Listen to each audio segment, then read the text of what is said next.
When something is accessible, it's easy to reach and simple to use.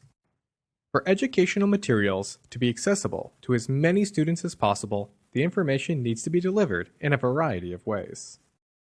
In other videos, we explored how print materials can be improved and made accessible. For digital materials, those that are used electronically, we need to look closely at how they're created and what technology is used to deliver them to the user. Some people think that just because materials are digital, they are automatically accessible, but that is definitely not true. Navigating the world of accessible digital learning materials can be challenging, but there are plenty of resources available to help.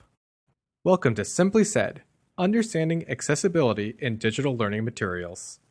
Inspired by commoncraft.com. To understand how digital materials can be made accessible and usable by people with a wide range of abilities and needs, we should think about two things: the content and how the materials are delivered to the user. The content is the information contained in the digital materials, and it has to be designed from the beginning to be flexible and deliverable in different ways. The delivery system is the technology that a person uses to display and interact with the content. For materials to be accessible, the flexible digital content must work with technologies that are well matched to the abilities and needs of the user. But what happens when technology and content do not work together? For a long time, technology developers have tried to be sure that as many people as possible can use the devices they are developing. There are a variety of technology options available. Some technology is designed for general use, and some for a specific need. There are many features that help make technology accessible, including enlarging text, text-to-speech, keyboard shortcuts, changing font styles and color schemes, navigation options, and more. It's exciting that content developers are creating highly engaging, interactive, dynamic digital content. That's what we all want. But unless that fabulous new content is carefully designed from the beginning, it will not be accessible, and everyone who needs it may not be able to use it. It's up to us to create demand for content that can be used by everyone, so that the publishers and developers will work hard to produce it. There are technical standards that can be used by publishers and web designers to increase accessibility of their products and make content available to more users. That's great for developers and techies, but what do those things mean to the rest of us? Let's take a closer look at WCAG. WCAG stands for Web Content Accessibility Guidelines that have been developed by the WC3 Accessibility Initiative. There are 4 principles that guide the creation of accessible digital content, and developers should be asking themselves these 4 questions along the way. Number 1, is the content perceivable? Number 2, is the content operable? Number 3, is it understandable? And 4, is the content robust? Let's take a closer look at all 4 principles. If the material is perceivable, that means that the user can take the information in a way that works for them, whether it's through sight, sound, or touch. A person may not be able to read with their eyes, but they can read through touch or sound. The term operable relates to how the user navigates their way through the content, the way they interact with the information.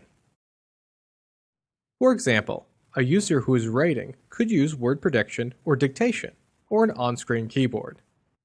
When material is understandable, that means the content is structured in a logical, predictable way that includes learning supports that can be used by everyone.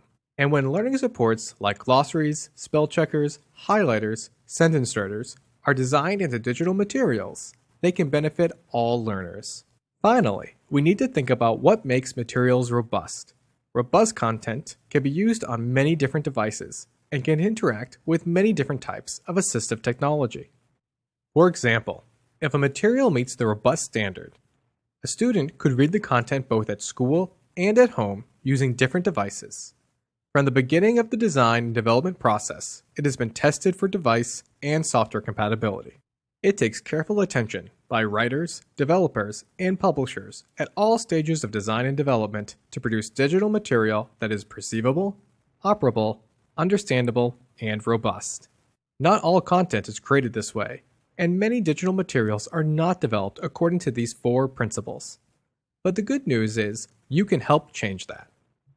How can you help increase demand so that more accessible digital materials are available for all users?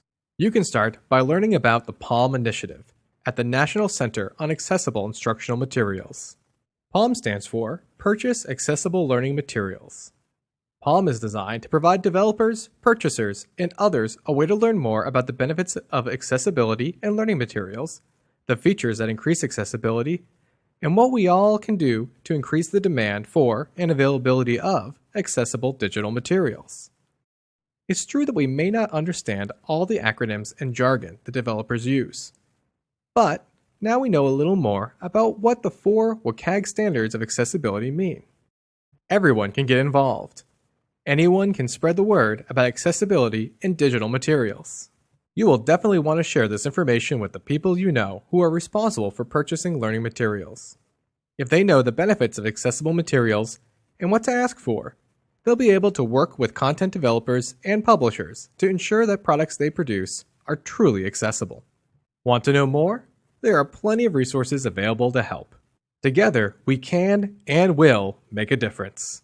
To learn more, click on the PALM logo on the AIM Center's homepage at aim.cast.org. This has been Understanding Accessibility in Digital Learning Materials, brought to you by the Pacer Center, in collaboration with the National Center on Accessible Instructional Materials, where help is always available.